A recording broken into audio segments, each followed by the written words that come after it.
የእግዚአብሔር ቤት ውስጥ ነው ራሱና ያስጠላል። በጣም ነው የሚያስጠላው። እኔ ለነሱ በጣም ነው የምሳቀቀው። እና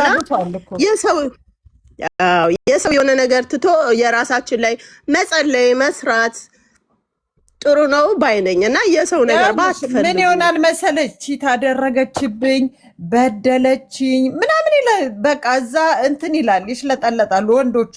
እኔ እሱ ነገር ነው መሰለኝ በቃ እያዘኑለት ምናምን ነገር ነው መሰለኝ። እኔ ለምንድን ነው ሴቶቹም እኮ አእምሯቸው በሳል ላይሆን ይችላል፣ ግን ማስተዋል በቃ ማየት፣ ጊዜ መስጠት፣ በደንብ ማየት፣ በዙሪያው በአካባቢ ያለውን ነገር ተበድሎ ነው ወይ የሚለውን ማየት፣ ሴቷ ጋር ቀረብ ብሎ መጠየቅ፣ አብሮ በደንብ ማየት ወይም ደግሞ ስለዛ ሰው በደንብ እንዴ ላጥና ካልሽ ያንን ሰው እኮ በደንብ ባታጠኙ የተወሰነ ታውቂዋለሽ። ለማጥናት መሞከር አካባቢው ለማጥናት መሞከር።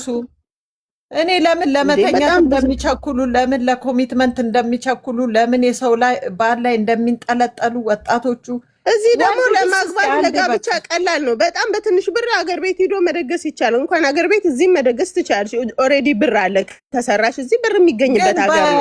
እንትን ላይ ኦኬ፣ በእንትን ቼክ አያረግም እንደ ገቨርንመንት ትዳር አለ ወይ ባክግራውንዱን ቼክ አያረግም። ለነገሩ ወረቀት የለንም ብለሻል። በዛ በነገርሽን ኬዝ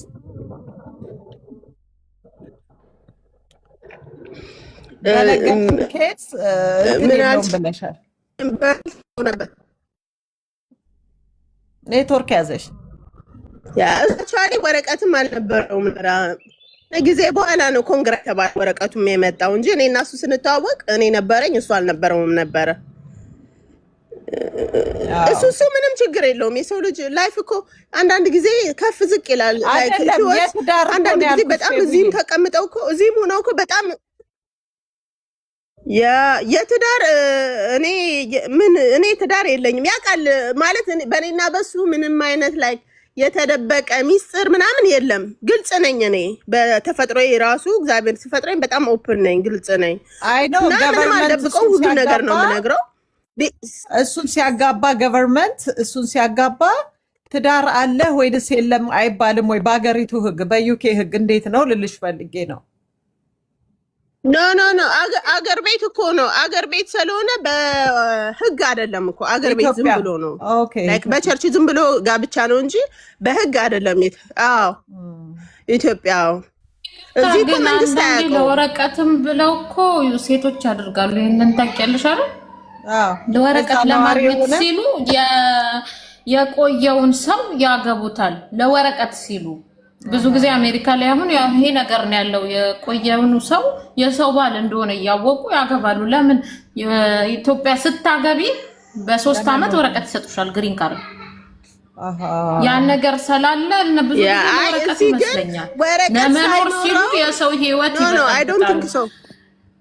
ግን እኔ ለሴቶቹ ምን እንደምላቸው ሴት ልጅ ራሷን መጣል የለባትም፣ ራሷን መጠበቅ አለባት። ሲሄድ ሲቀር ይቀራል። ወንድ ልጅ ባዳ ነው። ልጆችሽ ብቻ ናቸው ከአምራ ከስርሽ የወጡት ብቻ ናቸው ከአንቺ ጋር ሊኖሩ የሚችሉት። ይሄድ እልም ብሎ ይሄድ ወንድ ልጅ። ወንድ ቤት አንቺ ቆንጆ ከሆንሽ ገንዘብ ካለሽ ራስሽን ከጠበቅሽ የሱን አይደለም 10 ወንድ መደርደር ትችያለሽ። አንቺ ራስሽን አትጣይ። የምን ማዳይት፣ የምን መዝረክረክ፣ የምን መቆሸሽ። ዝንጥ በይ፣ ሳሎን ሂጂ፣ ጥፍርሽን ተሰሪ፣ ግርሽን ተሰሪ፣ ቆንጆ ሁኚ፣ ወይ ዋጢስ ግቢ፣ አዲስ ሁኚ። ይበልጥ እየቀናይሽ ይበልጥ እየተለወጥሽ ትመጫለሽ። ግን እንደዛ አትችይም። ኖ ማማዬ ለማውራት አይደለም። ብዙ ልጅ ካለሽ ህይወት ነው የምልሽ። እኔ ባልኖርበት አልልሽም። ገባሽ? እኔም ባልተናገር እዚህ 4-5 ልጅ ይዘው እኮ በጣም ሲያሳዝኑ እግዚአብሔር።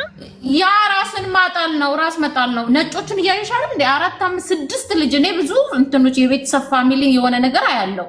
ጎበዝ ናት። ጠዋት ተነስታ ራሷን መጀመሪያ ታጥባ ለብሳ ልጆቿን አብልታ መንታ የወለዱ 6 ምናምን በስነ ስርዓት ያለው ቪዲዮ ከፈለግሽ የአበሻ ሴት ሊያየ የአበሻ ሴት እንካሬ ነው።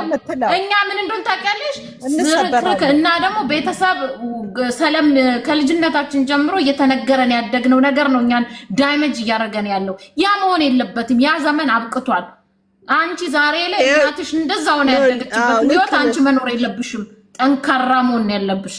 ግን ሰው ልቡ ይጎዳል። አሁን እኮ እዚህ ሀገር የተሻለ ሀገር ስትሆኝ ትለብሻለሽ፣ ትዘንጫለሽ። ግን ሰው አእምሮ ስለሚጎዳ ውጭም ያለ ሰው እያየው ነው። ውጭም ያሉ ሰዎች የኢትዮጵያን ባህሪ ይዘው ነው የሚሄዱት። መቀየር አለባቸው። ስደት ላይ ያሉት በብዛት አልተቀየሩም። እንደ ድሮ ነው።